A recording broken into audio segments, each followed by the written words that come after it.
Uh-oh.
Okay, we'll start with this. Yesterday, Chantel Cameron made her Queensbury Promotions debut opposite the ring, seasoned veteran Ilham Mekhaled, who's no pushover, she's no walkover, she's no picnic. No, sir. Start of the fight, almost immediately, Chantel Cameron starts laying into Ilham Mekhaled, proving that she is the more heavy-handed puncher of the two, though Ilham valiantly tried to match her aggression with aggression. I noticed that Ilham looked a little quicker to the draw than Chantel Cameron. She was a little faster, though not as devastating. So while she was getting in with punches here and there, she was not having the effect on Chantel that Chantel was having on her. I saw Chantel wobble Ilham Mekhaled about 3 times in the first half of this fight, and in spots, it looked like she could have knocked her out.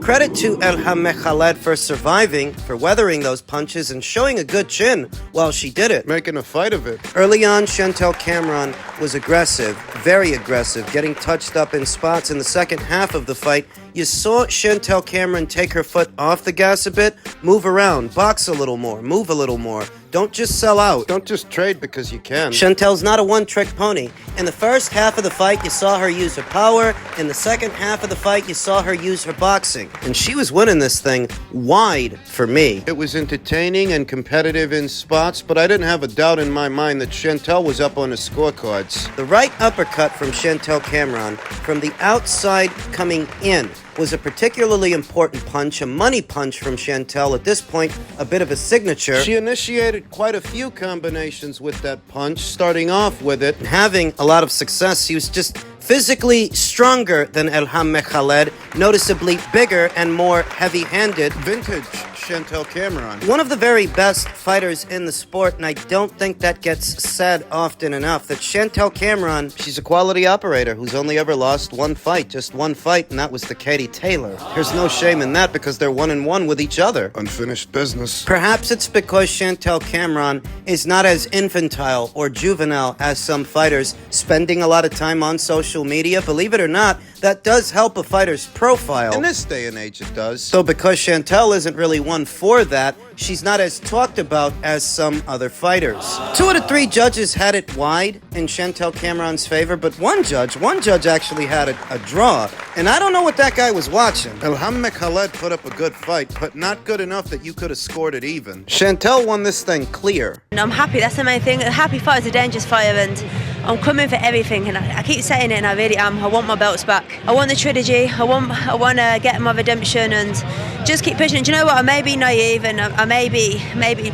looking at something that's never going to happen. Maybe it isn't, but it's what I want. I want a chance to beat Katie Taylor again and make it 2-1. There's 2 ways to look at this. This desire to have a trilogy with Katie Taylor.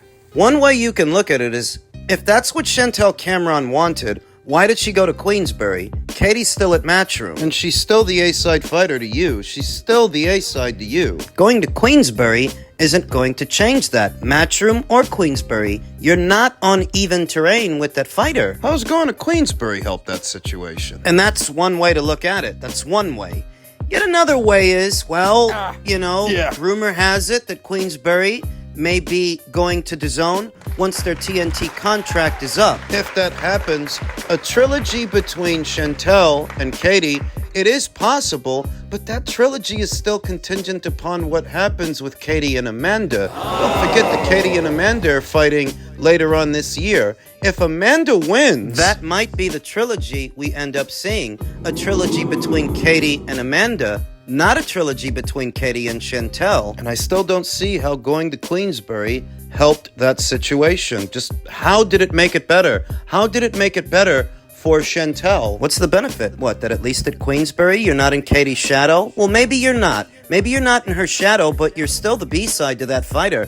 That doesn't change. I don't get it. For Taylor versus Cameron 3, to stay alive and stay a conversation, Katie's got to beat Amanda in the rematch, and I'm not sure she's going to. Chantel don't get a trilogy with Katie. What is she gonna do? If nothing else, we know that conversation is tabled for what remains of this year, because Katie's gonna fight Amanda in the fall. So if Chantel Cameron is gonna get out there one more time before this year is out, it certainly won't be against Katie. They're gonna have to find her someone else to fight. And that's the gist of it.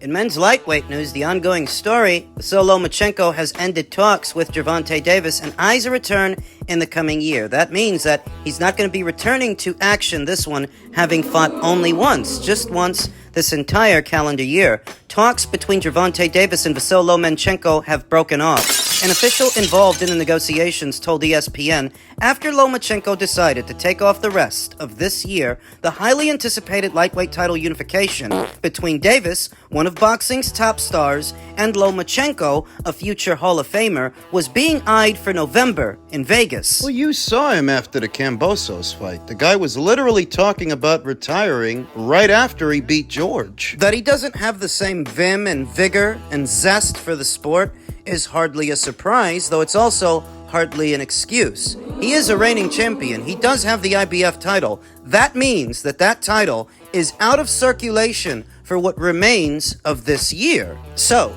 short of an order from the IBF ordering Lomachenko to defend it, it will be out of circulation and unavailable for anybody to fight for it. Officials from the PBC, which represent Davis, and Lomachenko's promoter Top Rank met last week in Vegas as they attempted to finalize a deal for an ESPN Prime Video pay-per-view, sources said.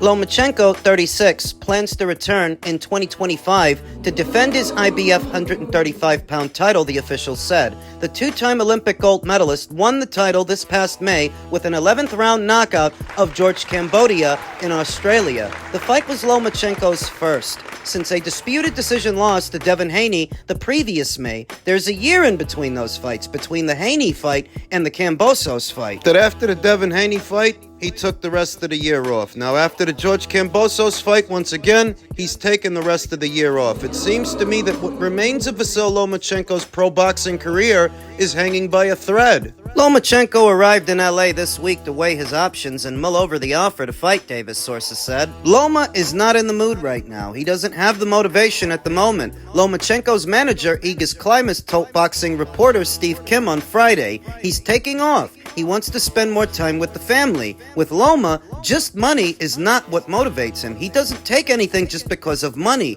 You can offer him millions, tens of millions of dollars. If he doesn't have the motivation, he's not ready to prepare for a fight.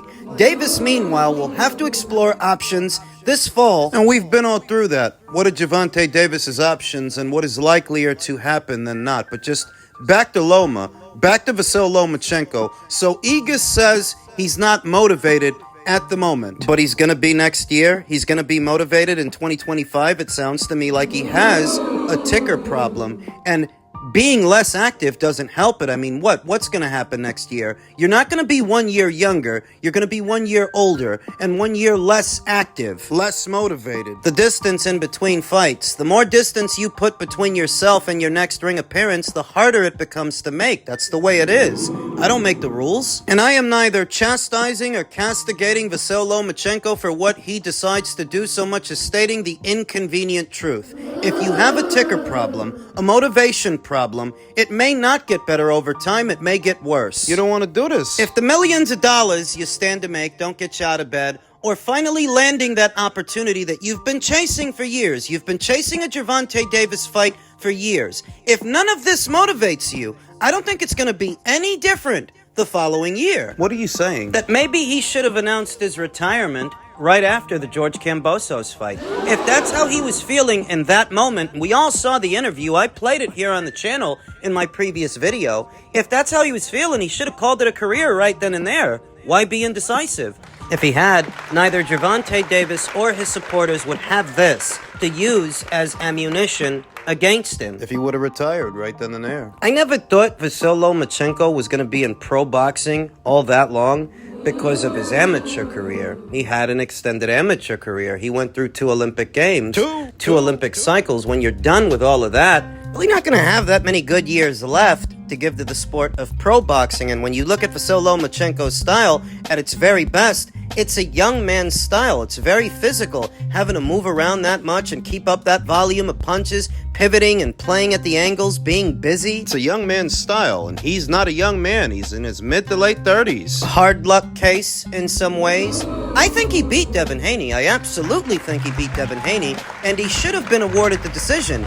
If he had, psychologically, he might have been in a very different place right now. Boxing isn't always kind to those who endeavor to be ambitious, to be great. Sometimes it's those fighters that get screwed over. Loma got screwed over by Devin. That's why I'm not too broken up that Devin got screwed over by Ryan. Not too broken up about it. That controversial decision loss to Devin Haney absolutely affected Vasyl Lomachenko's psyche, which then affected his motivation. But if the only reason you came back for one more fight, to fight for one more title against George Kambosos in Australia, if the only reason you did that is because you wanted to go out on a high, because you wanted to do it for your father, you've done that already. You should have called it a career right then and there. Don't linger. And then allow these schmucks to make you look bad for it. Because that is what they're doing.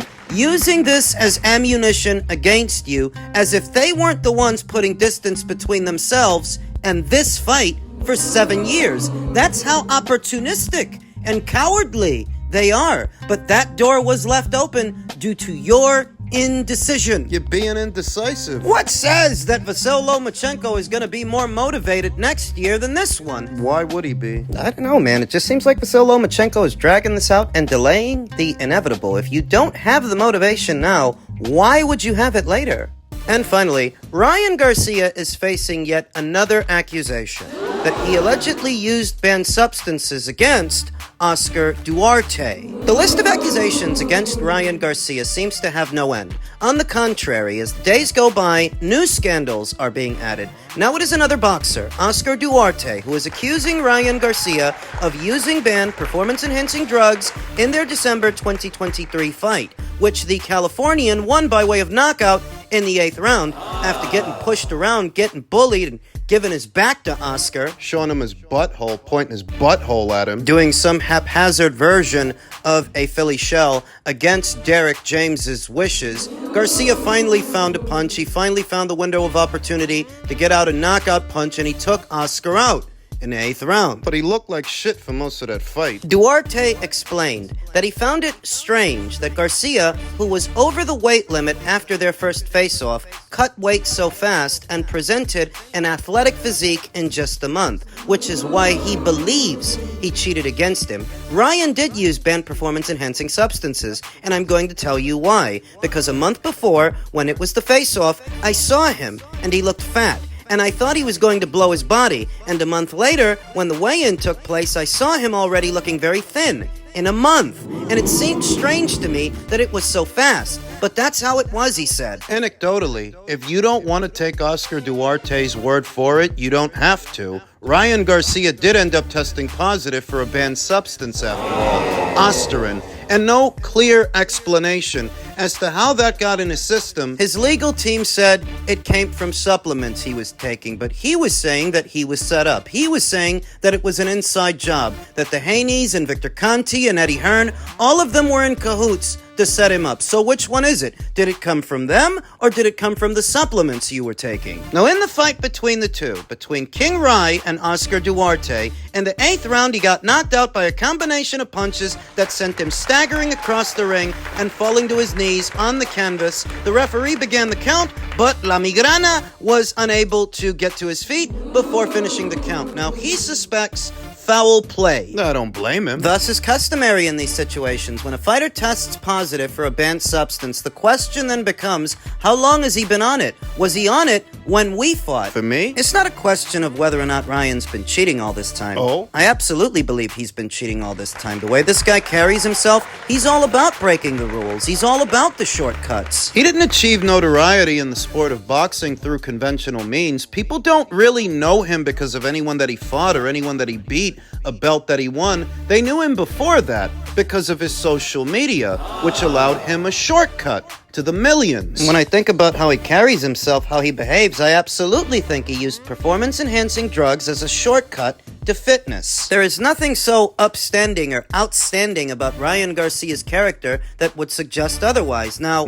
Ryan Garcia did pass his anti-doping tests for the Duarte fight. Despite the accusations, on that occasion, the Californian passed the anti-doping tests with flying colors. 4 months later, Garcia tested positive for Osterin in 2 tests prior to the fight with Devin Haney, and he was suspended for 1 year from boxing by the New York State Athletic Commission, lost $1.1 million in earnings from the bout, and paid a $10,000 fine. The win was changed to a no contest. Prior to learning of his suspension, Ryan Garcia announced that he would retire from the sport due to his erratic behavior, drug use, and mental health issues. Garcia has been involved in several controversies. The last one was when he made racist comments towards African Americans and Muslims on social media, and the World Boxing Council decided to drop him. The Californian apologized and said he would enter rehab, except he never did. How do you know? Because he was live on Instagram with both Shakur Stevenson and Keyshawn Davis, and he was seen imbibing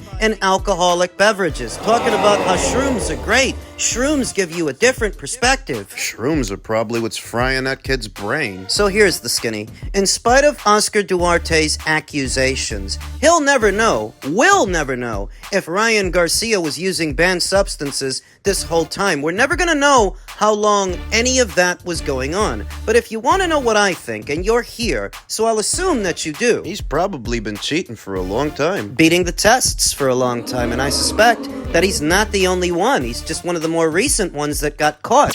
Doping in the sport of boxing is widespread. That much we know already. But this ain't about anybody else. This is about Ryan Garcia. So when you look at Ryan Garcia, what becomes immediately apparent is this guy is all about the shortcuts, and performance-enhancing drugs, that's what that is. That's a shortcut. Maybe the reason that he never wanted to fight for belts is because he didn't want to be subject to random anti-doping testing. And maybe the reason that he's resorted to using performance-enhancing drugs is because he never did have the stick-to-itiveness, did he? He never had the discipline, the stability. He's got the talent, but not the work ethic. Remember, he was supposed to have moved up to 140, except he never actually made 140. He always came in a little over. Emboldened by his social media following, he thinks the rules don't apply to him. We're supposed to take him at his word when he says he's innocent. Like we were supposed to take him at his word that he would check himself into rehab, and he never did that. So what does that tell you?